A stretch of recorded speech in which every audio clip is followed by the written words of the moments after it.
This is absolutely unbelievable. Thank you, everybody. Thank you very much. Thank you.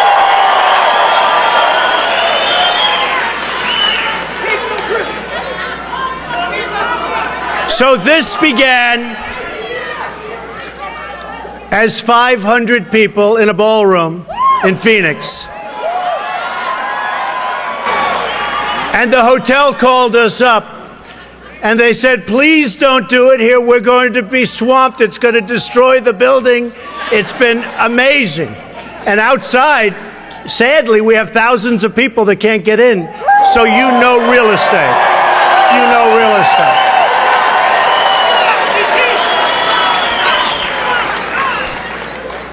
I want to thank everybody. You know, last night, and a lot of you saw it on television, it was actually carried live, we had an amazing event, and a very sad event, and yet very beautiful. Because the word is getting out that we have to stop illegal immigration. We have to. We have to.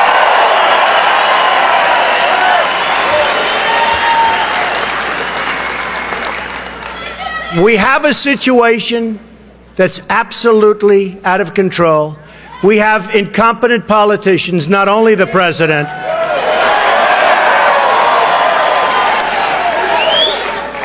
I mean, right here in your own state, you have John McCain.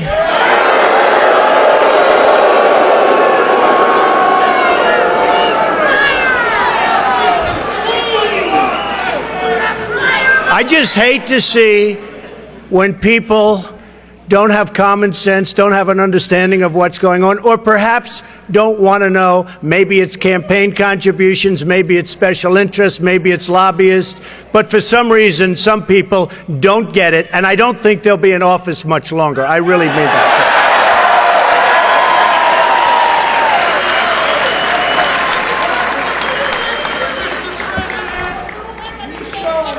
We are going to make this country so great again.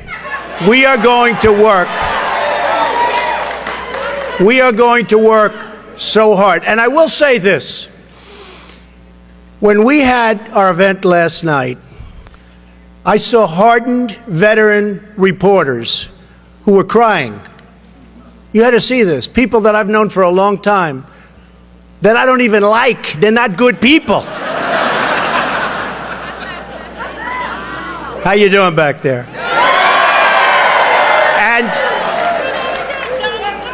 And one in particular, tears are streaming down his face, and I'm saying, I don't believe what I'm saying. I didn't think he had a tear in him. And some of the people that spoke were absolutely amazing. One, their child was killed by an illegal immigrant, shouldn't have been here. And this really began for me. It's very interesting because when I started and when they announced, don't forget, everybody said, he's never going to run, right? Then they said very strongly, you know, these are real knowledgeable people. They don't know anything. Then they said, he'll never file his FVC paper. Well, I filed that 2 weeks ago. They said, oh, wow. Then they said, he'll never file his financials, because he's not as rich as people think. And they get filed during this week. And by the way, some of the other candidates will not be filing from what I hear, okay? And when they file, the number is actually much higher than anybody ever knew. And I'm not saying that to brag. I'm only saying that because that is the kind of thinking our country needs. We need thinking where trade deals with China, with Japan, with India, with everybody. We're getting ripped. We're being taken apart piece by piece, slowly. Slowly. China laughs at us. They laugh at our stupidity. They laugh at our incompetent politicians. They have geniuses negotiating for them. We have people that don't have a clue. They don't have a clue. Mexico, and by the way, officially, and I've only said this about 200 times, but it never gets reported. I love the Mexican people. I love the spirit of the Mexican people. I love them. Many, many people from Mexico, legal. They went in the old-fashioned way. They're legal. Many, many people from Mexico work for me. And over the years, thousands of people, Hispanics, have worked for me. And many, many work for me now. But thousands. They're incredible people. By the way, nobody ever says that. Nobody ever says that. They always cut that out. And I'll go a step further. I respect Mexico greatly as a country. But the problem we have is that their leaders are much smarter, sharper, and more cunning than our leaders, and they're killing us at the border, and they're killing us in trade. They're killing us.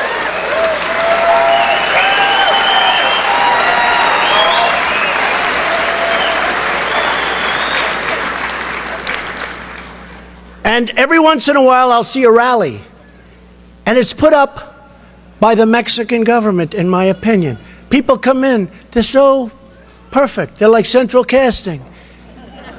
And you know how long the rallies last? Like about 12 minutes. They go home. But when you do, and I've said this often, it's very, very hard for a very successful person, and I've heard it from the time I was a little boy, to run for president or even political office. And I find it, and I have headlines every day. ESPN drops Trump. A friend of mine in Paris called, "Oh, Don, it's too bad about ESPN." You know what they were doing? They rented my golf club for a day. They put up a big deposit. I took their deposit, and then I rented it to somebody else. I made two for the price of one. No, it's true.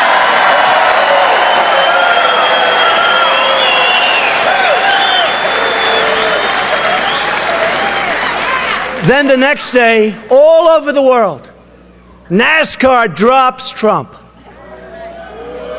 No, NASCAR.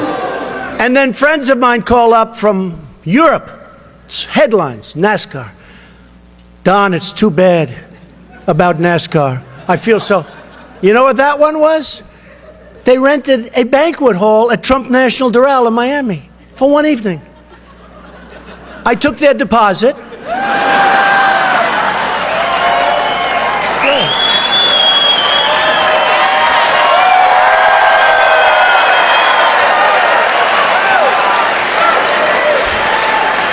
I took their deposit, and you know what? I just rented it for much more money than they were paying. So it's two for the price of one. You know, I may make money running for president. It's very interesting. Then all over the place, I hear Macy's. Now, Macy's hurts because the head of Macy's, I thought was a great friend of mine, Terry Lundgren. Nice guy. He called me up, and I'm in New Hampshire. And I'm getting ready to go on to make a speech. It's sort of interesting. It's like 6:30 in the evening. And I get a call from Terry Lundgren of Macy's. And the speech is packed. Packed. It's a house. It was supposed to be in the house. They didn't have enough room. They had 300-400 people. And they never thought this was going to happen. They thought there were going to be 30, like this. This is a little larger. But the same thing proportionately. So my phone rings, my cell phone, and it's Terry Lundgren of Macy's. And the man on stage is getting ready to introduce me. And he said, and you know, we have Donald Trump, the American dream, and all blah, blah, blah, everything. And my phone rings during the introduction. I'm going to be going up there like in a minute. And he goes, Donald, hi. It's like my best friend. I said, Terry, what's your problem? He said, you're very controversial. Can you believe it? He said, now I'm supposed to be going up, I'm supposed to make a speech. I got all these people. And by the way, cameras, just like you have all these cameras. We're in live television all over the place like we are now. And he said, Donald, I had calls from Hispanic people saying they're going to boycott Macy's. I don't know what to do. I said, Terry, be tough. They'll be gone. One day. One day. Now, this is a man that I played golf with. I'm with him all the time. I mean, really was, you understand? Because I don't forget things. I don't forget. He said to me, please, Donald, can I cut you? It's not a big deal. I'm selling ties. And you know what? Honestly, they were made in China, so I didn't care that much. I was like, screw it. So I'm walking up the stairs to make a speech, and I have Lundgren saying, I'd like to cut you because he's going to get some bad publicity, he thinks. And I walk upstairs, and he said, and now the American dream. And I'm still talking to Lundgren, and it's like a minute and a half before I walk on stage. People say, what happened? And I made a good speech. No notes, no nothing. And everybody was happy. And I just got cut from Macy's. And here's the bottom line on Macy's. Thousands and thousands of people are cutting up their Macy's credit card. I love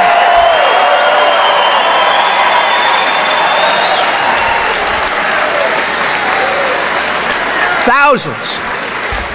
Then I get a call from NBC. Now let me tell you about NBC. No, I got to tell you. Hey, look, I love the people at NBC. We had a tremendous success with The Apprentice. And they renewed The Apprentice. See, I give up a lot. You're going to see how much money I made with The Apprentice come Wednesday or Thursday when I do my file. Seriously, it's very lucrative. You know, it's great when you have a big television show. It's like, you know, you're a movie star, you get a lot of money, right? Not that much, but a lot. But you're going to see very impressive numbers. So NBC calls me, we'd like to see you. Now, they don't care about inclusion. They were talking about inclusion. You know, they write the press release. So I read this. I say, this is incredible. But they called me, and a couple of months ago, the head of NBC comes to see me, and the head of NBC's boss, I don't want to mention names because they're really good people. They're friends of mine, although I probably will never speak to them again either. And you know what the head of NBC's boss, that's Comcast, because they own NBC. So I get a call, the head of reality for NBC, the head president of NBC, and the head of everything, head of Comcast. And they come see me a number of months ago. Please do The Apprentice. Please, they won't deny it. They won't deny it. I said, I can't. I want to make America great again. I've done The Apprentice now for 12 years. And it's a great show. For 12 years, there have been 14 or 15 copies of The Apprentice. Every one have failed. Every single one. I mean, I could give you the names, but I don't want to embarrass people. Give you a couple of names. No, nice people. Mark Cuban did one called The Benefactor. It was a disaster. Richard Branson did one. Great guy, but it didn't work out. Tommy Hilfiger, who I love, tenant in my building. Great guy, didn't work out. Hilton's did one. Martha Stewart did one for us. Did one for Mark Burnett and Donald Trump. Martha Stewart. She just got out of the can. No, it's true. She's hot as a pistol, right? You know, they show her coming out. You know, she's got the whole thing with the whole outfit that she's wearing. The whole thing. I said, what a great idea. So we actually did The Apprentice done by us. It wasn't even a copy. It was called The Apprentice. Within a couple of shows, it was over. It was over. So I must have something, right? I must have. So here's the story. NBC sees this. I mean, they're smart people. So NBC comes to my office, and they want me to do The Apprentice so badly. And what do? I say, I can't. I'm going to run for president. And I can't.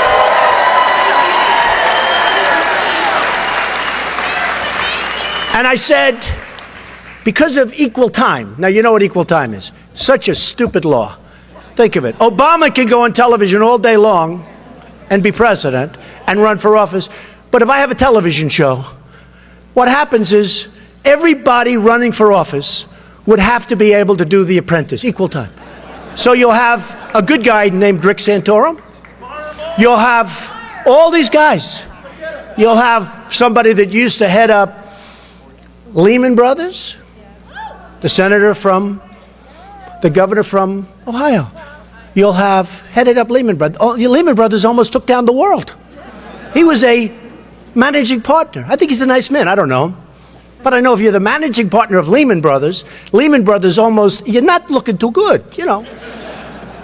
But all of these guys, they would have to be given 2 hours on primetime television on Monday or Sunday night. I don't think so. So they came to my office and they said, would like you to do it, so important. And by the way, they renewed The Apprentice. It was really very interesting because a lot of people said, well, how could they, and the upfronts. They announced The Apprentice, which is good because I always want to be loved, you know? Like when I went on dates, if a woman dropped me, which happened often, I would always like to say, or at least in my own mind, that I dropped her. Does that make sense? So what happened makes me feel better. So they renewed The Apprentice, and I said, I'm not going to do it because I'm going to run for president. They didn't believe me. I said, why don't you believe me? Why would you give up a primetime show? Mark Burnett calls, great guy, Survivor, Apprentice, great guy. He really is a wonderful guy and a friend of mine. He calls me, he goes, Donald, they're giving you an extension. Nobody turns down an extension. He said, I've never heard of it before. I said, Mark, I'm going to run for president. Nobody believed me. Then I run, and the guys who are in my office, they said, all right, run, and then by September, we'll do something. Do you believe it? I said, well, if I don't do well, I would have done that.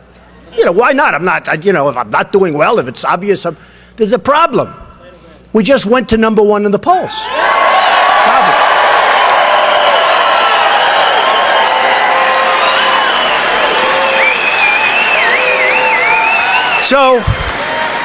So NBC went nuts. They renewed the show and they don't have their star. And everybody else failed with similar shows. And they're angry at me. So again, don't believe the inclusion. They got Reverend Al Sharpton working for them. Okay? He's actually not a bad guy. He's a con man. You have to understand it. Reverend Al is a con man. You know, tells people I'm going to picket you if you don't give. I mean, this guy is a con man. But I know him for 20 years. He's fine. You got to understand who you're dealing with. They've got Lion Brian Williams. He's okay. They sent me the most beautiful present a couple of months ago. Hundreds of, I shouldn't say the name because I deal with all of them, but in this case, Titleist. They sent me hundreds and hundreds of Titleist golf balls, top of the line. They sent them to me. From your friends, from your friends at NBC. A short time later, they say, he's not inclusive, me. I'm more inclusive than anybody. More inclusive than anybody. I then get a call, Univision. Now, Univision controls, and by the way, believe me, Univision has a certain power. Now, I didn't know much about Univision. I thought they were very wealthy. They're actually not wealthy at all. They're highly over-levered. They've got, like, I think $10 billion in debt. They have to do an IPO. Now, how stupid is this? They could have waited a couple of weeks, done their IPO, and been done. Instead, they do it early. They couldn't do it fast enough. Because you know why? In my opinion, it's only my opinion, the Mexican government totally tells Univision, it's about 80% of their market, 70% of them, totally tells Univision what to do. Totally. So the Mexican government is not happy with me, to put it mildly. And again, I respect Mexico, but their leaders are too smart for our leaders, because we have stupid leaders, okay?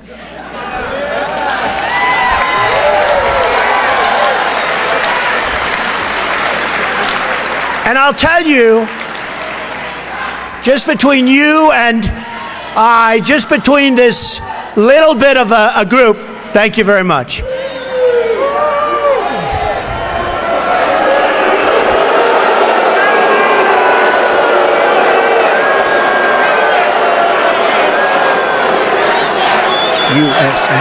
USA.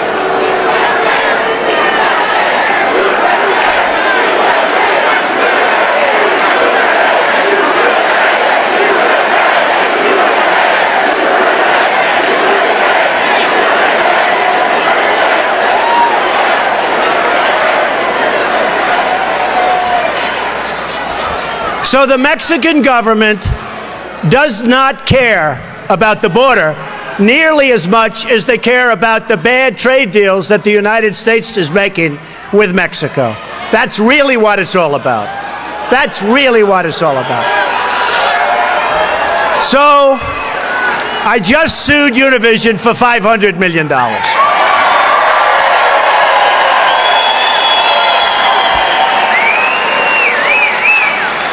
With all of that being said, we have to be strong. We have to take our country back. We have to run the country properly.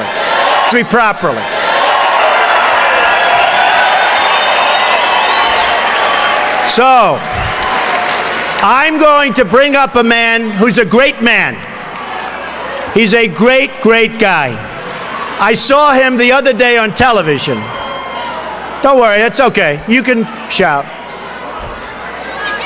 I wonder if the Mexican government sent them over here. I think so.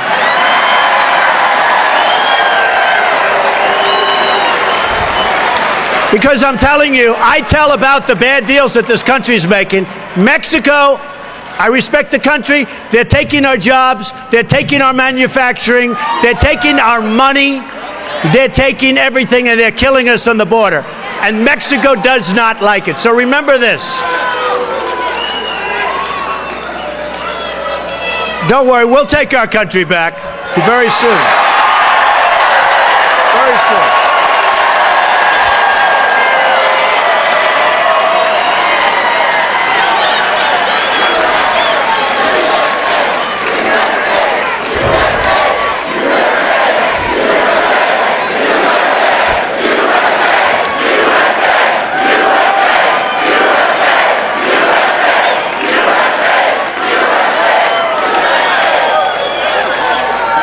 So the other day, you know, it's funny, I got a great review for a speech, including my opening speech when I announced I'm running for president. It wasn't until 5 days later that people started saying, oh, he said something wrong. What they don't say is they cut it in the middle of the sentence.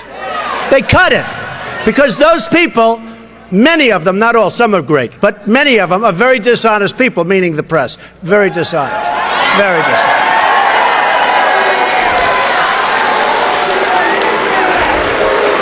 I'll give you one quick example because I want to bring somebody up for a second who's fantastic. But I'll give you one quick example. I say, and it's fairly standard because I believe it strongly, the American dream is dead, but I'm going to make it bigger and stronger and better than ever before. Right? Right? So, and I say it usually once during a speech. Every once in a while I won't. You know, I don't use teleprompters like the president. I speak from the heart.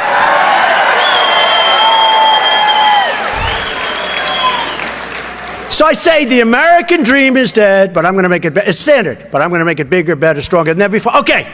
So now I go home. My wife says to me, darling, that was such a tough statement. What? I turn on the television.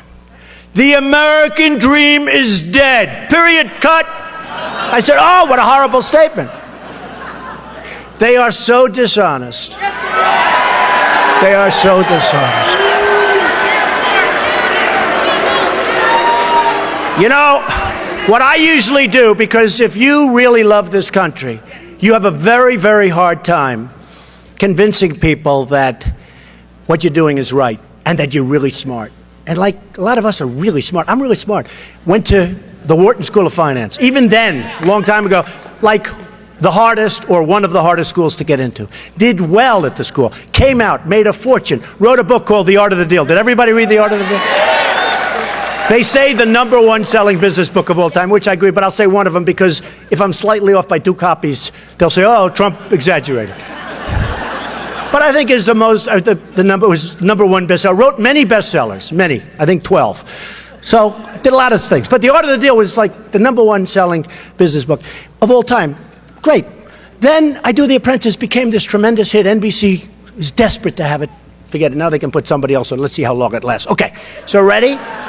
And then I hear like, Donald Trump doesn't deserve to be on the same stage with some failed senator, failed governor, or something. It's sort of amazing, isn't it? Isn't it amazing? And the poll just came out, and I'm tied with Jeb Bush. And I said, oh, that's too bad. How can I be tied with this guy? He's terrible. He's terrible. He's weak on immigration. Do you know the sanctuary cities? Do you know he had 5 of them in Florida while he was governor? Can you believe this? I didn't know that. 5 of them. He's totally in favor of Common Core, meaning your children in Phoenix and other places are going to be educated by bureaucrats from Washington who, for the most part, just want to pick up a check. Give me a break. And he's in favor.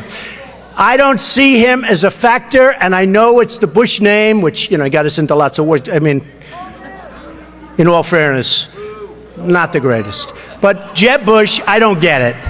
So when they said, Mr. Trump, you're in first place. Oh, that's good. You're tied with Jeb Bush. I said, that's not good. How could I be tied with this guy?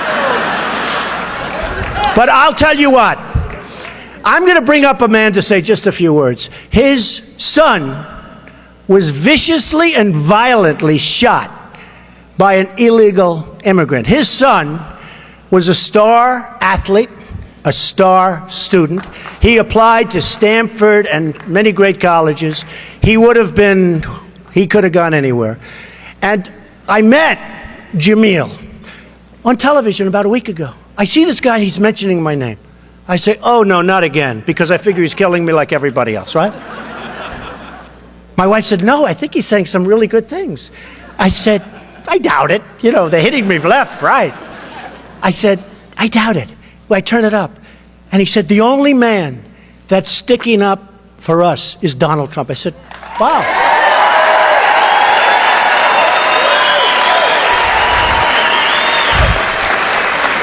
This guy is great.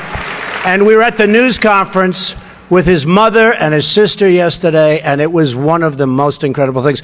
So I'd like to speak a little bit about his son and how incredible his son was and how his son should be here with us. I mean, his son should be alive, and he should be in one of the great colleges, and he should be maybe someday in the NFL, but he won't be because an illegal immigrant shot him violently. And this guy is the best guy. He's become my friend. He's been with me for a few days. And just say a few words about your boy.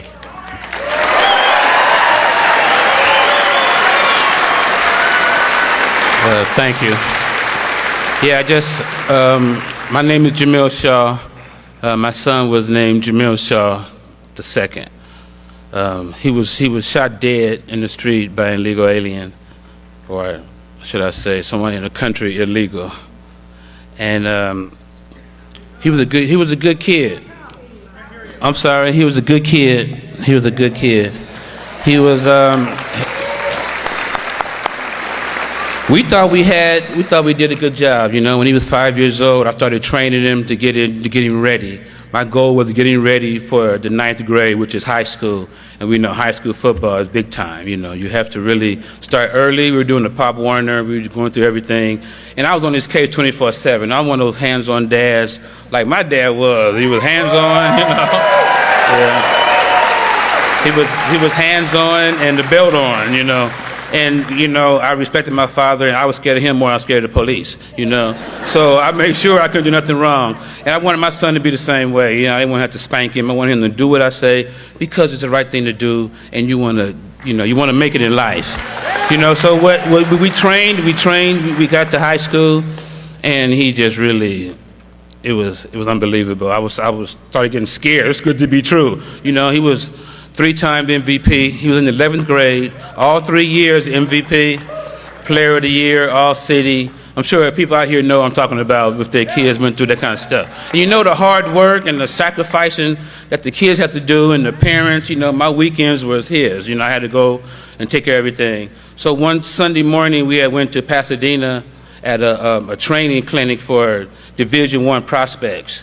So, you know, we was like, wow. He was like, man, Dad, we did it. So make a long story short, on the way home, he asked me, could he go to the mall? And of course, I didn't want to, but, you know, all right, man, what time are you going to be home? I said, well, be home by 7. It was like 3 o'clock, you know, it was still early. So he went to the mall. I called him, you know, about 7 o'clock. Hey, he wasn't home. Hey, where are you? Hey, I'm coming home from the mall. We missed the bus. You know, we're safe, Dad, we're safe. Because he knew that's all I was, you know. I said, make sure to call me. I would have came and got you, you know. So I called you in an hour, called him in an hour. Where are you? He's like, right around the corner, old man, you know, that's what he called me. And I was like, whew, I felt really good inside. Whew, he made it home. I live in L.A., So he had a little brother, 8 years old. Hey, get your clothes on. We get ready to go get some track spikes. He had a track meet that Friday. This was Sunday night. So, a couple minutes later, gunshots. Really loud, really crispy. So I knew, oh, my God. It was outside my house. Called his cell phone, didn't answer it. Man, I knew. I went outside and looked down the street. There he was, laying in the street, dead. I couldn't believe it. Even right now, when I say it, I don't believe it. He was laying there with his eyes closed, looking toward the house. Looked like he was asleep. It looked like he was asleep, but his body, I never seen a dead body before, and his body was obvious. He was dead, and I remember, just a hard situation to go through. After all that, I found out that the guy that killed him was illegally in the country. Come on, I thought somebody black did it. I just really felt somebody black when I thought that. I wasn't even thinking like that. Found out the guy was on his third gun charge. Now you have somebody illegally in the country on their third gun charge. He's been arrested 3 times already. He's in jail again. Assault with a deadly weapon, battery on a peace officer. They gave him 8 months in the county jail. 8 months. Lit him out 4 months early. Now this was an 18th Street gang member in the gang database. He's been arrested twice for gun charges, stabbed people, put schools on lockdown. It was just really violent, And these were the ones that Obama said they wanted. The violent ones, the gangbangers, the ones with guns. He was released on a Saturday night without any supervision. Sunday night, he was in my neighborhood. My son coming home from the mall, and he went to my neighbor's house. That's why he was in my neighborhood. To make a long story short, he went to my neighbor's house, knocked on the door. He wasn't home. On the way back to his car, saw my son coming. Ran right over there. He was on the phone with his girlfriend. He heard the guy ask him, well, my son was telling the girl, oh, something's going wrong. This ain't right. What should I, kind of stuff. And she was like, run, run. It was too late. Heard the guy say, what set you from? And then he killed him. Shot him in the stomach. One of the neighbors saw it. Shot him in the stomach with a .45. So you can imagine. A 45, 17-year-old kid.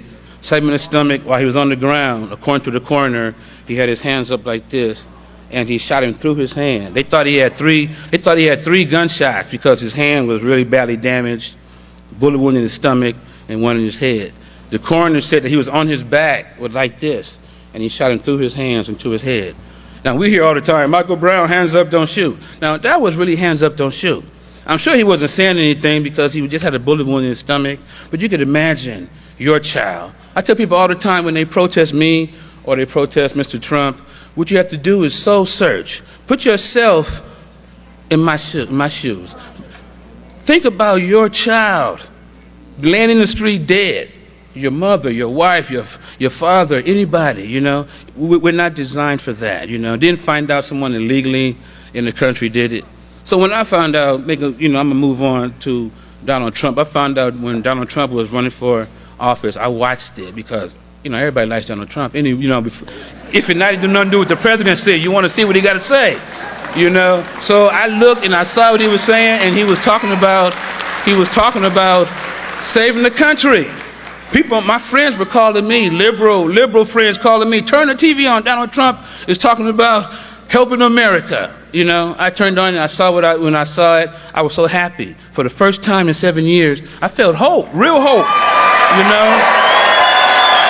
Yeah, I felt real change, And one thing Donald Trump showed me when he came out aggressively like he did is that he can weather the storm, We need somebody that can weather the storm. No one else can lose that kind of money and still be able to do what they got to do. You know what I mean? I tell people all the time, the only difference between me and Donald Trump is that he doesn't care what's going on because he has the resources. I don't care. I don't have nothing. I have nothing to lose. You know what I mean? So it's like a team. They can't stop us. And we really got to get him in here. He loves America. I would tell you, I'm serious. If Donald Trump wasn't a real deal, I wouldn't come around him because my son was murdered, so I don't trust nobody. I think everybody. If you're not against illegal immigration, you're my enemy. I can't help that. That's how I feel. My son was murdered. You have to understand that. You have to understand, what would you expect from your government? What would you expect from a politician that's running for office? What would you expect if your son was dead, your daughter, your mother? What would you expect from him? You would expect for him to go out there and fight for us. What do we have? You know, he's the only one that's talking about saving our country. All the Republicans, we were going to be bamboozled. Donald Trump exposed them all, because they were all going to say, we're going to save the border, and we're going to save, and they wouldn't have did nothing. Because now they're after him. So what were they going to do for us? Nothing. We have to trust Donald Trump the way you trust your mom and your dad when you was growing up. You don't have to believe everything they believe. You don't have to do whatever they say, but you have to trust them. That's your mom, that's your dad, it's somebody you have to believe in. And I can always say, when people don't want to hear what I have to say, ask yourself, what would you do if somebody killed your kids?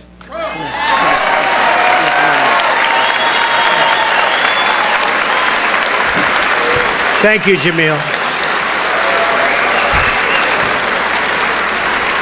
So, amazing story. By the way, Jamil's sister's here too, and she told me the story that when Jamil saw the boy laying on the sidewalk dead, this incredible young man with such a future, Jamil laid down on the sidewalk and started pounding the sidewalk with his hand and badly damaged his hand, badly. He couldn't understand it. He couldn't believe it. Just an amazing guy. I mean, just an amazing guy. And he wasn't being heard.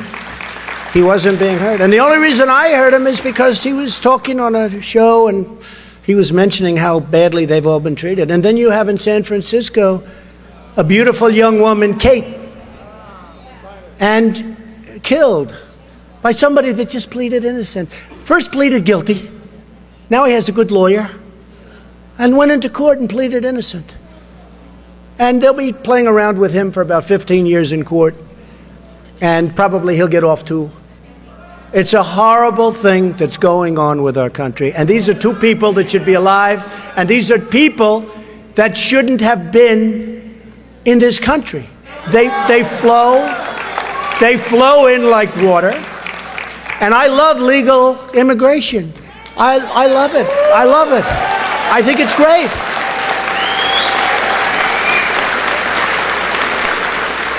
My wife is a legal immigrant. I mean, she went through a whole long process. It's not easy. And we should maybe make it easier and faster, which I think is fine. And we'll have great people come in. And we'll have them come in from all countries. Mexico, every place. These are great people. And you know, one of the things that I've seen, somebody says, well, because it's been an amazing week. And, you know, it's been like an incredible week because I thought I was going to be the jobs person. Because every poll, CNN did a poll the other day, I'm killing everybody on jobs. I'm killing everybody on leadership. You know, like, it's like funny. I was like, you know, I went through these different the only thing I'm not killing, a lot of people don't like me. I said, what difference does it make? This is about competence. Somebody said, you win on leadership by far. You win on absolute economic, financial, anything having to do with the economy. You like lapping the field much, much higher than anybody else. But they said, but a lot of people don't know whether or not they like me. I'm actually a nice person. But I actually said, if I'm winning in these categories, why are we even going through primaries? Hillary Clinton's going to be a horrible president. It's horrible. If she even wins her own primary, which I don't know. And by the way, just so you understand, even the press will say, this crowd today blows away anything that Bernie Sanders has had. That I can tell you. But if you think about it, Hillary Clinton was the worst Secretary of State in the history of our country. The worst. The world blew up around her. Our enemies are a disaster. Our friends, and they hate us more. Our friends are all gone. They're all gone. They're all sort of like, we don't get along with anybody. Everybody's ripping us off. Whether it's Russia or China. You know what we've done? For 20 years, I've heard the worst thing that could happen would be if Russia and China start uniting. We've united them because we did things that were very onerous, because Obama doesn't like Putin, and Putin doesn't respect or like Obama. And all of a sudden, Russia and China now are doing all sorts of things together. So we've driven them together. And I've always heard that's a disaster. And it is a disaster. We have driven them. So Hillary Clinton was the worst. Now tell me something. Why would she, why? Just tell me, why would she be a good president? She'd be terrible. Who would you rather have negotiating a deal, a trade deal, with anybody? Trump or Hillary?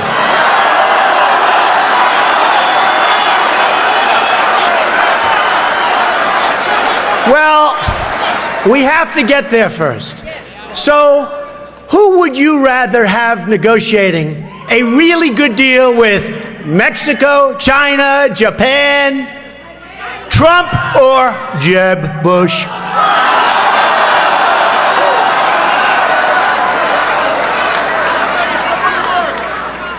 So, when I started, I really thought it would be, you know, a long slog, and I was okay with it. I didn't think that the immigration thing would take on a life like it has.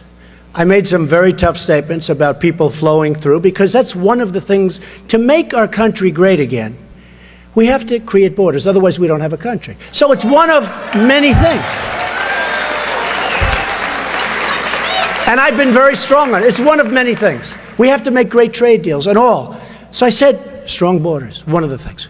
I said trade deals. Who would do better? I know, I'll tell you what, I know the greatest negotiators in the world. Some are horrible people, horrible human beings. Who cares? Some Wall Street guys, they're brutal, they're miserable. You wouldn't want to go out to dinner. They're terrible people. I love them. I know the best. I know people that are totally overrated. They're not good like they think and like the press thinks. I know people that you never heard of that are better than all of them. I would take one, put her in charge of Japan. Good luck. You know who's our primary representative right now? Carolyn Kennedy. You know how she got the job? 60 Minutes. She went to the White House. She said, I'd love to have a job. I have nothing to do. They said, how would you like to be the ambassador to Japan? She goes, really? And Abe from Japan, who's a killer, he's great. He's already knocking the hell out of the yen, by the way, which makes it even more impossible for us to compete. And he's whining and dining her, and I watch it all the time, whining and dining, and just doing a number on our country. A friend of mine is a great excavator. That's what he does. He digs foundations. He digs lots of dirt, earth. But he's a great excavator, big. And he always bought Caterpillar. And he calls me up recently and he goes, I'm a little depressed. Why? I just put in a big order for machinery, for excavating equipment. I said, oh, that's good. Did you buy Caterpillar? No, I bought Komatsu. I said, you bought Komatsu? It's fine. It's a well-known brand. I said, you bought Komatsu, why? He said, because Japan, this is very recently, has so devalued the yen, brilliant, smart, these are smart people, that it made it impossible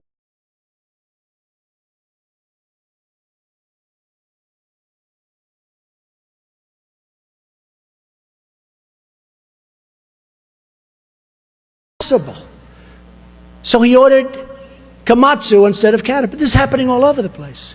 Today, in the Wall Street Journal, big story, Ford going to build tremendous plants all over the place overseas. Ford, by the way, speaking of Mexico, again, I respect them. I wish we had smart people.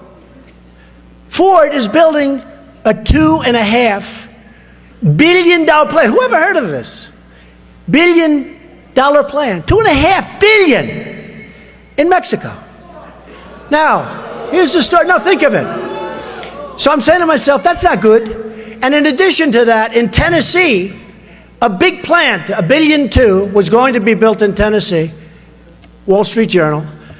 And all of a sudden, the last moment, they decide to go to Mexico. It's going to be built now in Mexico by a big German car company. And Tennessee is great. And the people were great. They all thought they had it. And at the last moment, it goes to Mexico. So I said to myself, wow, $2.5 billion. And they're going to make cars and trucks and parts. And they're going to send them into the United States. No tax, no nothing. Now, I told you, I went to the Wharton School of Finance. I'm like a really smart person. My uncle was a private Dr. John Trump, was at MIT, one of the smartest people, great engineer, great, like, smart, right? For many years he was at MIT. And I'm saying to myself, where does this help us for Ford to build a plant in Mexico and then sell without tax? No tax. All it means is one thing, that we don't build a plant in the United States, whether it's in Phoenix or anywhere, because it's being built in Mexico. You're right. That one I like. So I said to myself, okay, Jeb Bush is president, and he knows it's the wrong thing. Right now we have Obama. He won't call. He doesn't even call to get our hostages back from Iran. Here we are in the middle of a deal, and he doesn't call about that. One sentence, I'd say, you got to, before we start, get those people back. Used to be 3, now it's 4. Get those people. They'd be back the next hour. You need the right messenger. The Iran deal is a disaster. The Iran deal is a disaster. They're begging. Our chief negotiator at 73 is in a bicycle race. He falls and breaks his leg. This is the mentality we have. So I said, what would Jeb Bush do to get... Benghazi. You're right, Benghazi, another Benghazi. You hear our politicians, John McCain, 2 days, oh, Benghazi, you don't hear about it anymore. Hillary Clinton with the emails, oh, the emails, 2 days. I'm more disappointed in the Republicans in many ways. They talk and talk and talk. So, Jeb Bush, let's say he's president. Ay, ay, ay. So let's say Jeb Bush is president. He knows it's no good to have a $2.5 billion plant built right near our country. Well, how does it help us, right? So here's what happens. He knows it's no good. He'll have a little pressure. Don't let the plant be built. And he might even say, don't let the plant be built. Might even call the head of Ford. The plant's not going to be built. And then the next day, he'll be called by special interests that supported him, his lobbyists who push him around like a piece of candy, or his donors who have stock in Ford. And they'll say, you can't do that. I helped you. You can't hurt them. You just can't do it. He folds in about 2 seconds. So let me say Trump is president. Okay? Let me say Trump. So I don't need anybody's money. Actually, people are setting up PACs all over the place. I don't care. If they want to give it to me, I'll take it, okay? But I don't need money. I don't want money. So I'm doing my own. You'll see that on Thursday or whatever the hell day I file. You'll see I did really well. Much better than anyone ever thought. Just the opposite. So here's the story. So Trump is president. So I'll get a call from the head of Ford. And I'll say, you got to build in the United States. Sorry. They'll say, but Mr. President, really, we don't want to. I say, here's the story. Number one, congratulations on your new plant in Mexico. And number two, we're going to charge you 35% for every car, truck, and part you send over.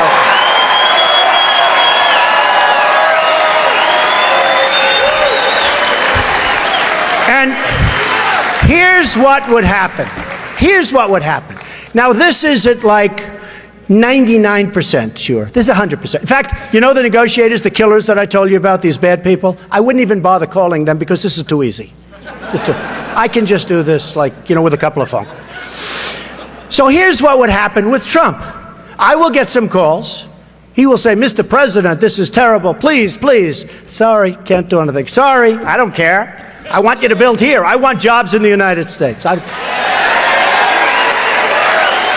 So, listen. So they would go, and they'd call up the lobbyists. I'd say, fellas, Hey, I hire lobbyists. I have lobbyists all over the place. They're great. If I want something, go do this. I know the system better than anybody. I'm a donor. Somebody said, oh, you gave to the Democrats. Of course I give to everybody. I want to get everything done. Everybody loves me. Everybody loves me. I give to everybody. Now, in a lot of ways, that's very bad, because you know what? That's bad for the country. You know, it's bad, but that's the way it works. But I give to everybody. They all love me. They don't love me so much anymore, by the way, I have to tell you. But here's what happens. So he'll call. I say he folds sometime prior to 5 o'clock in the evening. But he could be tough, and he may last till 12 o'clock the following day. And he'll say, please, and 5 guys will call me that are friends of mine and, you know, who I couldn't care less. I'll say, no, you don't understand. I want that plant built in the United States. I want jobs in the United States. I want to bring our industry back. Now, this is just one of many deals. And here's what happens. I will get a call probably the first day, but maybe the second day, because they're tough negotiators. And I'll say, Mr. President, would you reconsider? I'd say, no. He'd say, Mr. President, we've decided to build a plant in Phoenix, okay? So simple. It's so simple. It's so simple. We have totally incompetent people. Now, some people say they're bad people. I don't think they're that smart to be bad people. I just think, honestly, I mean, a lot of people get angry when I say, I don't think they're bad. I think they're stupid. I think they're incompetent. So we've got to take our country back. We've got to get rid of Obamacare.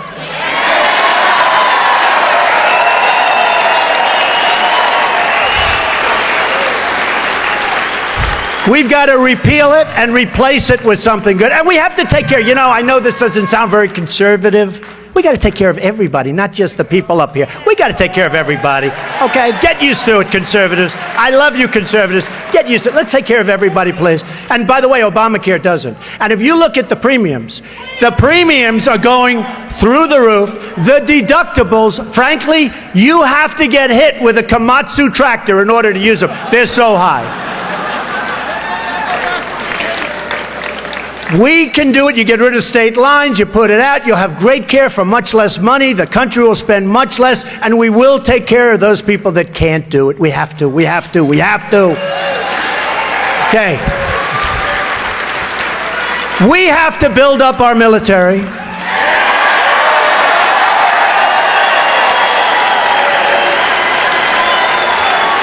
I'm in the real estate business, as many of you have heard. You'll see that in couple of days, by the way.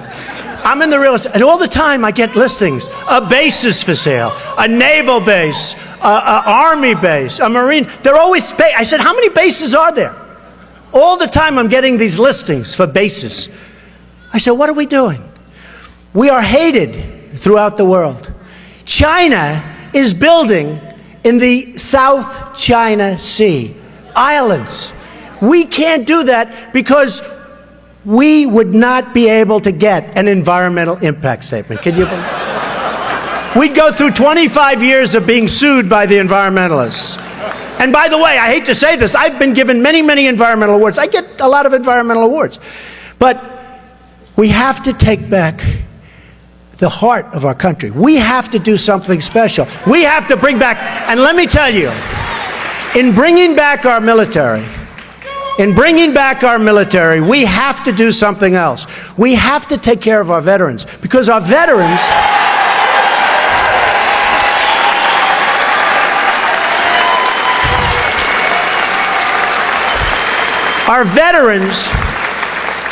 are treated like third-class citizens, and they're the greatest.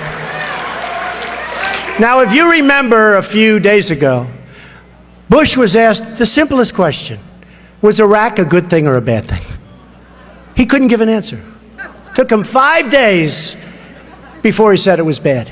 Now think of this, 5 days. How can you have a guy like that negotiating for 5 days? It took him. And finally he said it was bad. Okay, could have done it like in the first 3 seconds. But it took him 5 days. And if you think about it, we spent $2 trillion, lost thousands of lives, thousands. We have wounded warriors who I love all over the place, all over. They're amazing people. I mean, amazing people. So we have wounded warriors all over. We got nothing. And today, Iraq is meeting with Iran to do some kind of a merger. So in 2004, in Reuters, anybody from Reuters back there? I'm sure they are. There was an article in July of 2004. Trump said, don't invade Iraq. Now, I am more for the military, and I am the most militaristic person in this room. I would have a military that's so strong that we would never have to use it, because people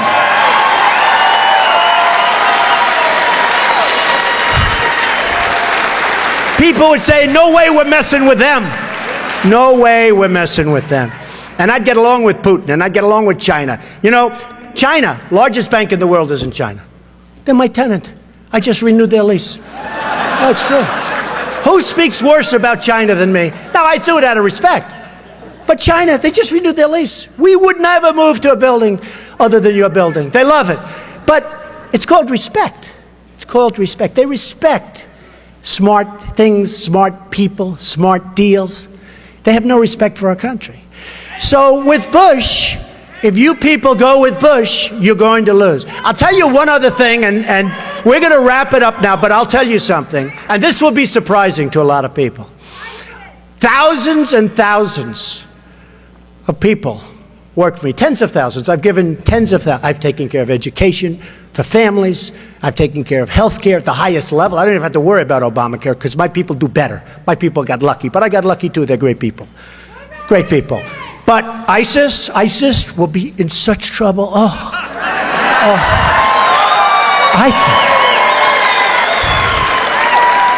ISIS, believe me, they will be in such trouble. You know the problem, I have to say this. So, we're fighting wars, and we're backing all these stupid people that, honestly, I don't say they're stupid, they don't care, like the Iraqis. They have no love for the country. The leadership, there is no leadership, but let's assume they're all thieves. They're all terrible people, 100% corrupt. So we send to one of our so-called allies 2,300 Humvees. Now think of this. Normally you'd say like 3. How many are there? We sent 3. These are armor-plated Humvees. You can imagine what they cost. They don't even report it because it's probably so high that, it's another scandal, like the $5 billion website for Obamacare, right? So, which never worked and still doesn't work. So we send 2,300 Humvees. One bullet is fired in the air, and the people we gave the Humvees to flee, and the enemy takes them over. And they're better than the ones that our boys and women have, because they were the best. They're gone in one day. Remember Yemen, how we had the victory, the big victory? It turned out to be a false victory, because a few months later, it was gone. If you think that those people, if you think that they want Yemen, take a look at a map with that long, beautiful border along Saudi Arabia. They want the oil. Do you remember when I said, and I get a lot of credit for this, they said, he's one guy, and I'm a very militaristic guy, but he's one guy that said, don't do Iraq, because you'll destabilize. And then Iran will take over, and then somebody else worse than Saddam Hussein will take over the rest. ISIS, worse than Saddam Hussein was never as bad as these people. These people are brutal. They're chopping off everybody's heads, especially if you happen to be Christian. They chop off your head. They dunk people with a cage. Did you see that? They dunk them and drown them. These people make Saddam Hussein look like a choir boy. Okay? And I said this in 2004. We're going to lose you. Okay. So now Bush goes in and he makes a mistake, and then Obama, frankly, might as well have stayed there, but okay. But he made a mistake too. And I said, keep the oil. Do you remember that? And everyone said, you can't keep the oil. It's a sovereign country. You can't keep the oil. I said, keep the oil. We're in there now. You blew it. You shouldn't have gone in. And every other candidate is fleeing. They're all trying to say, well, they didn't know. There was intelligence said this. They all said do it. I'm the only one that said no. I'm the only one that said no. Keep the oil, I said.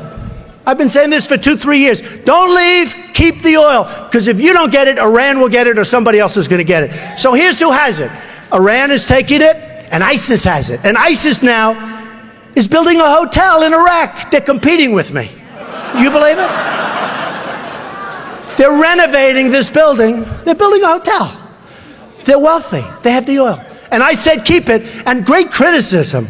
Trump said, keep the oil. Well, that's a sovereign country. Isn't that a horrible thing to say? These are stupid people we have leading us. So, ISIS, believe me, I would take them out so fast it would be.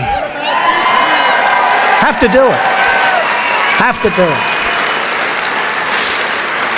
See, I think they overplayed their hand. I actually think they made a big mistake. When they started, like you take James Foley, so great, such a great guy. I got to know his parents.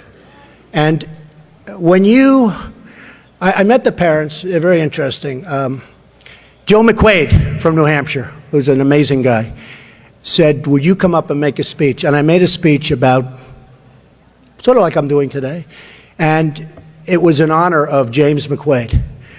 That's the union leader up in New Hampshire. And I made this speech, and these parents are incredible. So think of it. They did the beheading, and then they've done other, and I said, you know, they're making a big mistake, ISIS, because if they wouldn't have done that, and if they wouldn't keep doing it, we wouldn't have cared. We could have been gone. But you can't. Now, when you see what they're doing, you can't. Had they not done those things, the level of violence, we're like living in medieval times. You know, when you hear medieval times, you always think we're all civilized. It's a jungle. It's horrible out there. But when they started doing the beheadings, they really, I think they made a mistake. But not with Obama, because he's weak and he's ineffective. And he's not respected. Not respected. So here's the problem. Here's the kind of deals we make.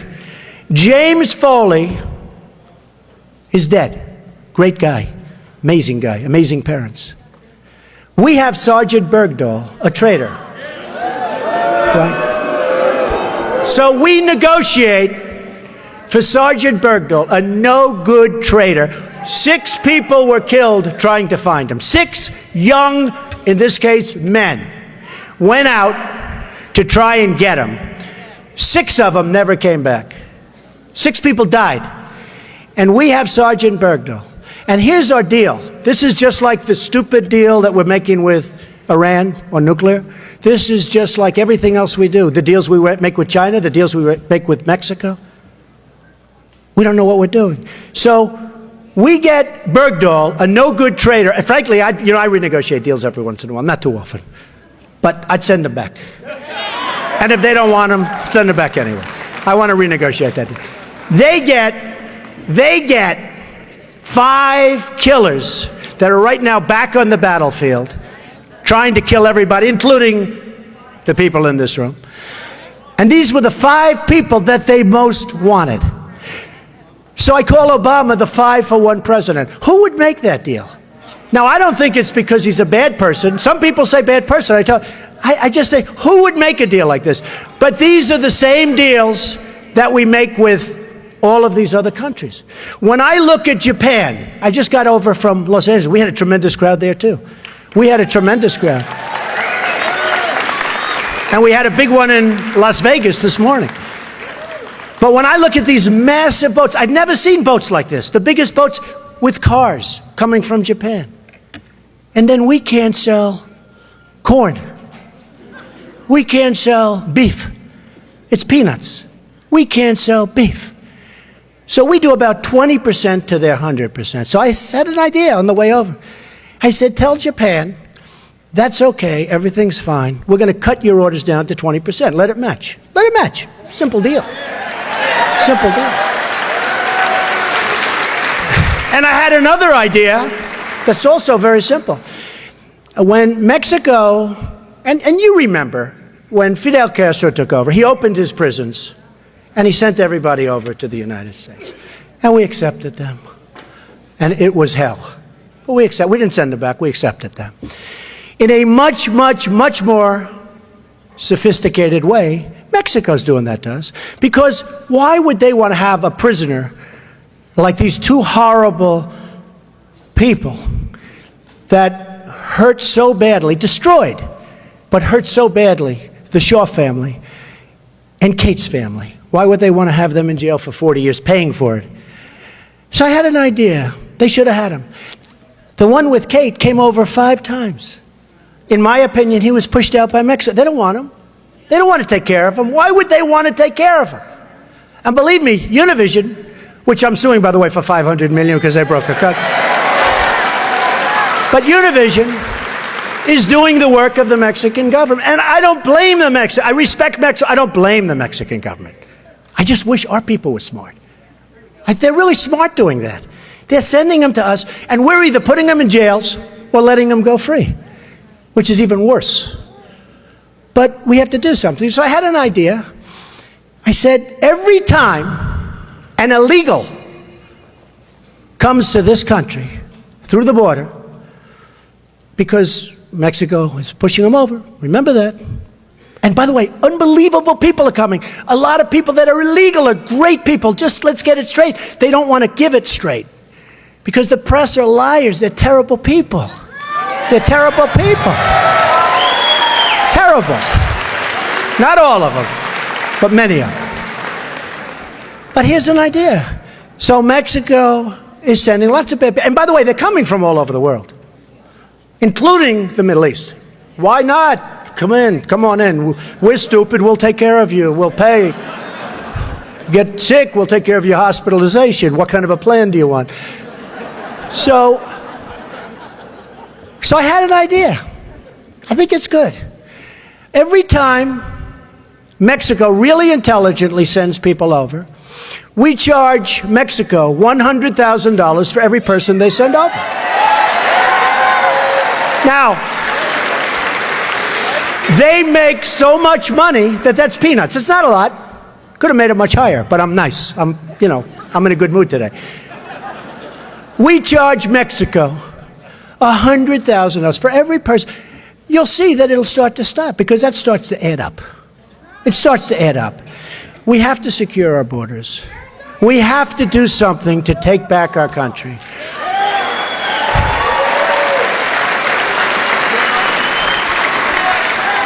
I mean, don't kid yourself, folks. What took place today, even by the dishonest press, what took place today is being seen all over the world. Look at all those cameras back there. This is being seen all over the world. People know.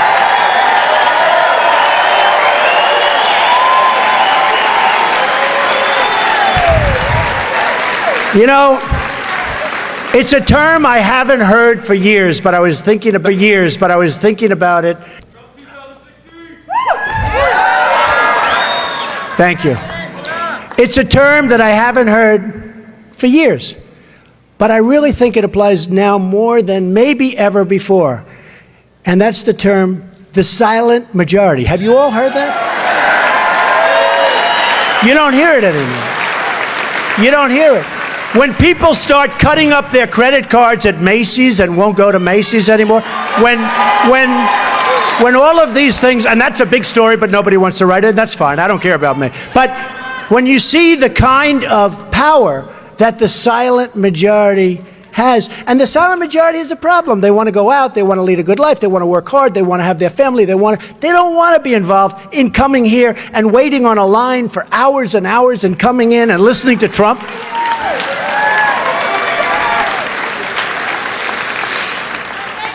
But the silent majority is back, and we're going to take the country back.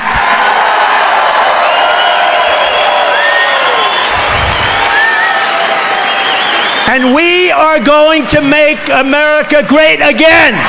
Thank you. Thank you. Thank you.